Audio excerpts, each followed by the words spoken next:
There is a question human beings have been asking for centuries. How did they build them? I am talking about the pyramids, the temples, the mummies, the writing, and the obelisks that weigh hundreds of tons and are so perfectly assembled that you cannot fit a sheet of paper between their blocks. 3,000 years of uninterrupted civilization. The answer that always gets thrown out with the same second-hand embarrassment is that maybe it was aliens. Obviously, it wasn't that. There was something more compelling. There were normal people, people with fear, with hunger, and most importantly, with ambition. People who made mistakes and corrected them. People who died and left their children a world slightly better than the one they had received. Today, in this documentary, we are going to travel back thousands of years before the pharaohs, before the gods with names, before the temples, before the first hieroglyphs, and before anyone even called themselves a king.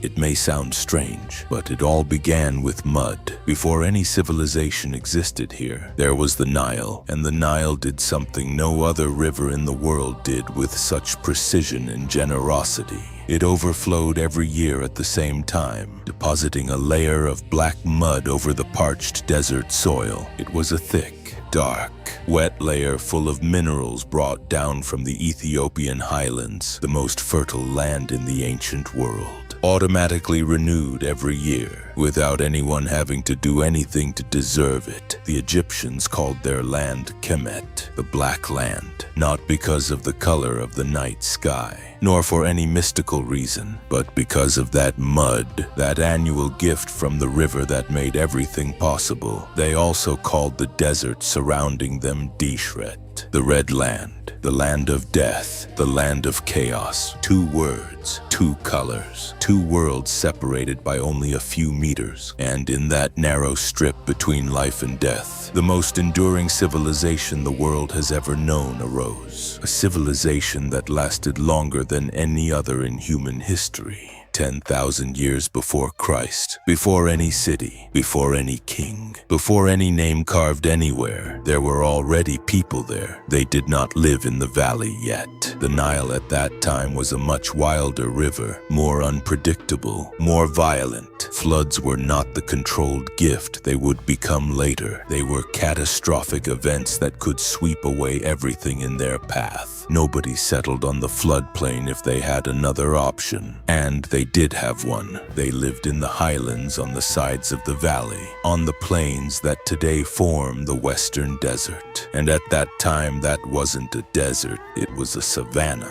What we today call the Sahara was then a completely different place. It had freshwater lakes, trees, grasslands, animals, buffalo, giraffes, crocodiles, inland hippos, and human populations running around with their dicks hanging out. Over the centuries, things started to change.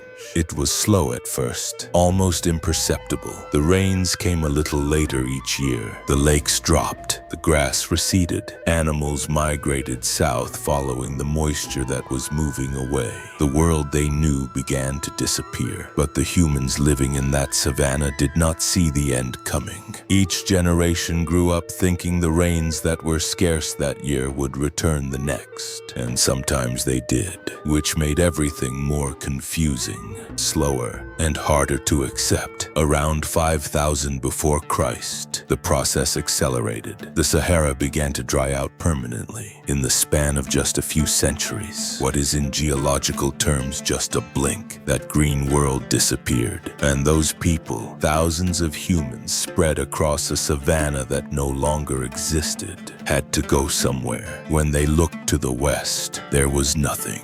When they looked to the north, also nothing. In the south, it was the same ball-roasting desert, but to the east was the valley, the river, the Black Land. They went to the river, and there, in that narrow corridor that suddenly became the only habitable place for hundreds of kilometers, they met other groups. People who had come from the south following the river course. People from the Sinai and beyond. Even though they had different cultures, different languages, different customs, and a different understanding of the world, every one of them came to the same urgent conclusion. The river was their only option, and this is where official history makes its biggest mistake. In textbooks, everything jumps straight to the Pharaohs, to 3100 before Christ, to the first king, to the pyramids, as if Egypt had appeared like a fart from God, already finished, already organized, already with its religion, writing, and art fully formed. Of course, this is false. There were many centuries, generations upon generations of people who lived, died, experimented, failed, learned, and slowly built the foundations of everything that came later. Cultures you will never find in TV documentaries. Cultures without pyramids or monumental temples, but without which pyramids and temples would have been impossible. The Badarian culture appeared around 4400 before Christ in Upper Egypt. They already buried their dead carefully and intentionally. Oriented toward the west, where the sun dies each evening, they buried them accompanied by pottery vessels, necklaces, and objects they would need in the afterlife. They already had the idea that death is not the end, that there is something more after, that the living have obligations to the deceased. That idea, which runs through all Egyptian civilization for 3,000 years, begins here with people who do not even have names in the historical record. Their pottery was extraordinary, fine, polished, and decorated with dark red designs on a brown background. So good that for years archaeologists could not believe it was that old. Then came the Naqada culture, then Naqada 2 and 3, extending to about 3,100 before Christ. This is the period when everything begins to accelerate. Organized trade appears between villages. The first clear differences in wealth and status appear among individuals. The first recognizable leaders appear, buried with more goods than their neighbors and in larger tombs. The first images on pottery also appear, depicting boats, animals, and people in narrative situations, stories told in mud. And the first symbols also appear, marks on vessels, objects, and ivory tags. Those marks were not yet writing, but they were ceasing to be mere decoration. Those marks meant something specific to the one who made them and to the ones who read them. It was the first babbling of a visual language, the first steps toward Dick hieroglyphs, and I'm going to tell you something that will change the way you see those hieroglyphs forever. They were not invented for poetry. They were not invented to honor the gods. They were not invented so that pharaohs could jerk off showing their pathetic victories on temple walls, although later they were used for that. They were invented for accounting. In 1988, a German archaeologist named Gunther Dreyer was excavating a tomb in the city of Abydos in Upper Egypt. It was the tomb Uj, as they called it, a large tomb belonging to someone important, someone who was clearly a regional leader who lived around 3,200 before Christ. And inside that tomb he found something unexpected. Small ivory and bone tags with engraved marks, marks that turned out to be the earliest known written symbols of ancient Egypt, dated to around 3,200 before Christ, even earlier than the first Sumerian texts of Mesopotamia, which for decades had held the title of the oldest writing in the world. You may ask what those first texts in history said. What message was so important that it deserved to be the first one carved for posterity? Well, hold up. Because the answer is so fucking disappointing, it'll make your balls shrink.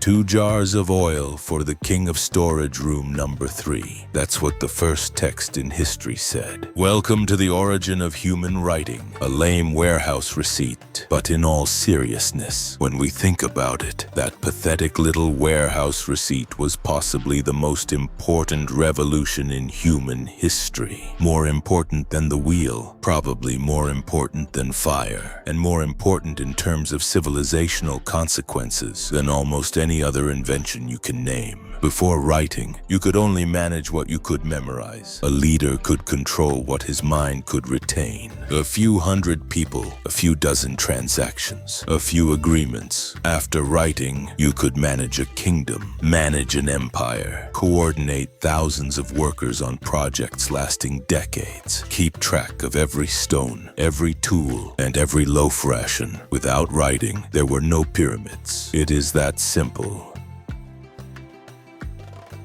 Those first symbols were not the full hieroglyphic system we know today. At first, they were purely pictographic. A drawing of a bird meant bird. A drawing of a hand meant hand. Simple, direct, and limited. With a purely pictographic system, you could only represent concrete and visible things. You couldn't write the future nor complex justice systems. Then they became ideographic, more abstract. The symbol of the sun no longer meant only sun. It also meant day, heat, light, time, and eventually the god Ra, who was the divine embodiment of the sun. A symbol with multiple meanings depending on context. And finally, the brilliant step, the one that turned Egyptian writing into a truly complete system. Phonograms, symbols that do not represent objects or ideas, but sounds. The drawing of a mouth does not mean mouth, but the sound R. The drawing of an arm does not mean arm, but the sound A. Combine those moaning sounds and you can write any word.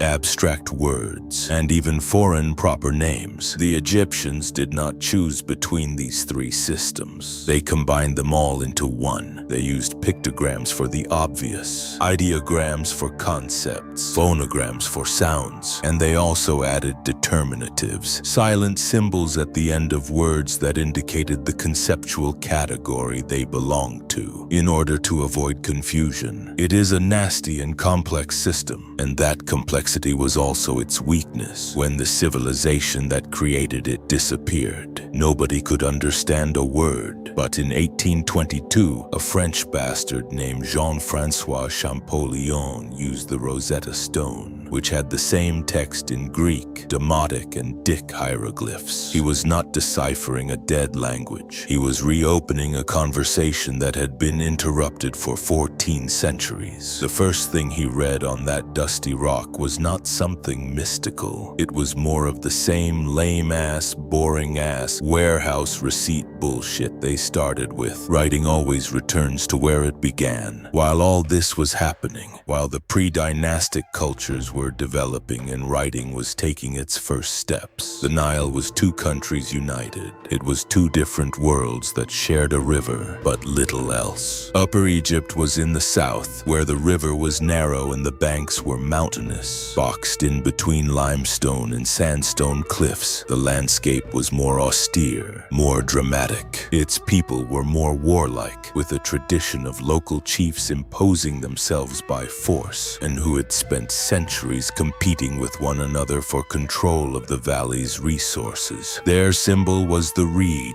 Their crown was white, tall, iconic, and mitre-shaped. Their tutelary goddess was Nekhbet, the vulture. On the other side, Lower Egypt was in the north, in the delta, where the Nile divided into multiple branches before reaching the Mediterranean. A completely different territory, flat, marshy, humid, and extraordinarily fertile in many places, but difficult to control. Fishermen, farmers, and merchants arrived by sea from the Mediterranean. It was a culture more open to the outside, more accustomed to exchange. Its symbol was the papyrus. Its crown was red, flat, with a curious elevated spiral at the front. Its tutelary goddess was Wadjet, serpent, the cobra, for centuries. Upper and Lower Egypt coexisted without unifying, but they traded. The south had access to the resources of Inner Africa, gold, ivory, and exotic animals. The north had the Mediterranean and its trade routes. They influenced each other artistically and culturally.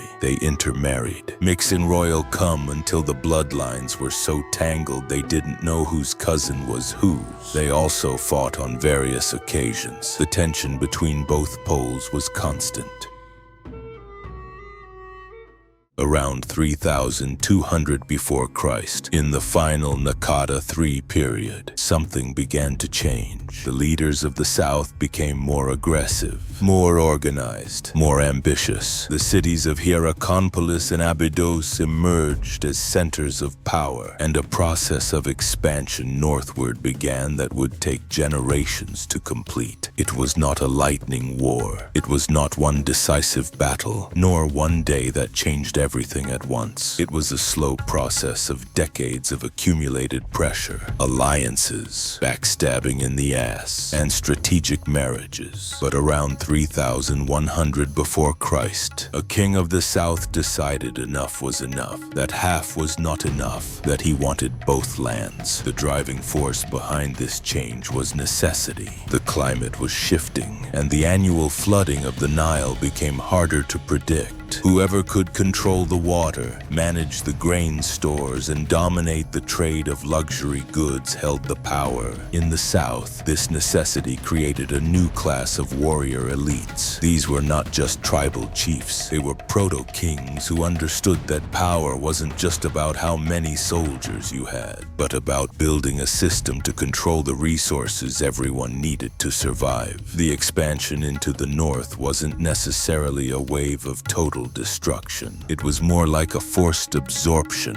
As the southern armies moved down the river, they didn't burn every city to the ground. Instead, they often gave local leaders a choice. Join the new order and keep your position as a regional governor, or die and get fucked in the ass. Many chose to join, which actually helped the new state stay stable because those local leaders already knew how to manage their own territories. Even so, there was plenty of violence. The north was wealthy, densely populated, and held on to its own ancient traditions. So there was significant resistance. There were naval battles on the river, sieges of walled cities, and the destruction of local religious centers that refused to bow to the kings of the south. As time went on, the center of gravity shifted. They chose a perfect strategic location for their new capital, Memphis. It was located right where the Nile Valley opens up into the wide delta of the north. From there, they could sit on their royal balls like kings, watching over all the trade routes and moving their troops quickly to crush any rebellion in either direction. By the end,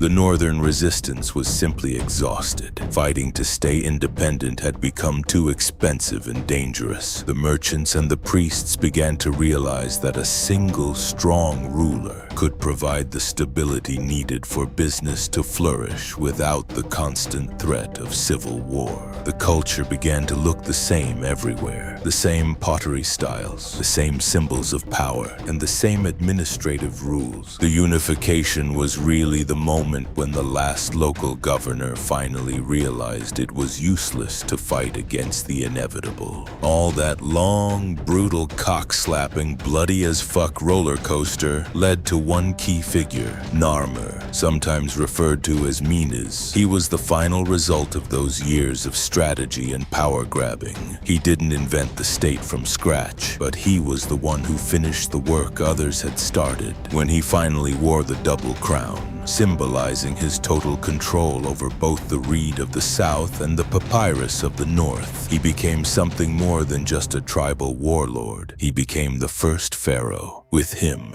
the idea of Egypt as a single unified nation was born. The era of rival tribes was over, replaced by a rigid, ambitious, and highly controlled civilization that would last for 3,000 years.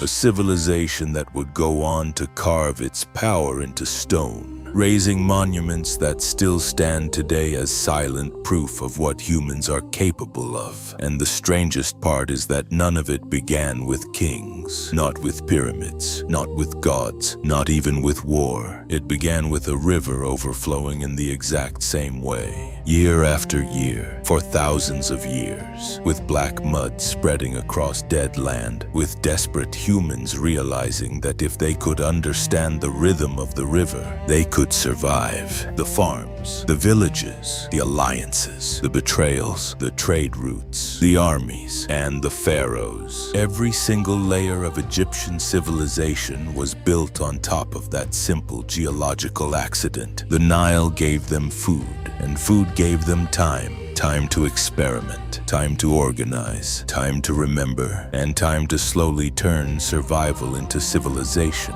Without the river, Narmer is just another forgotten warlord buried somewhere beneath the sand. People often forget it, but there would be no Egypt without the people and the mud.